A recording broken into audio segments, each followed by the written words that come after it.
This leader does hold a hose.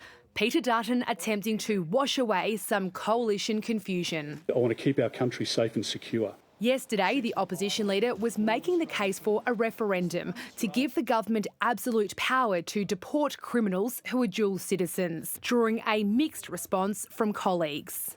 This is not our policy. Frontbenchers appeared to play down the plan. We said we'll consider all options. We've been absolutely clear on that. While a Liberal candidate suggested it wasn't a hot topic in Tasmania. Nobody's talking about this here. Today, Mr Dutton clarified. We can tighten the laws. We do that as a last resort. If there's a change to the Constitution required, we can have that discussion. He's 3 years in as opposition leader. He has not put forward a single policy that will make a difference to cost of living for Australians. As the opposition constantly reminds voters, the government's election promise of a $275 cut to power bills remains unfulfilled. But it is likely to give another round of taxpayer-funded relief in next week's budget. We have a budget next Tuesday.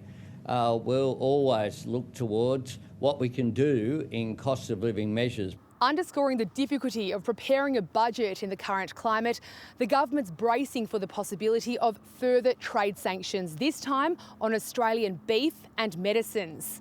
American drug makers have written to the Trump administration complaining about Australia's pharmaceutical benefit scheme and urging the president to target Australia when he imposes sweeping global tariffs next month.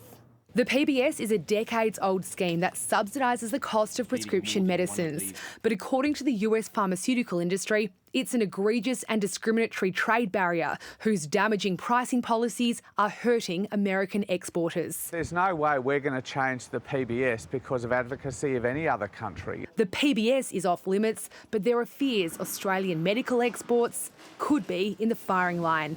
Jane Norman, ABC News, Canberra.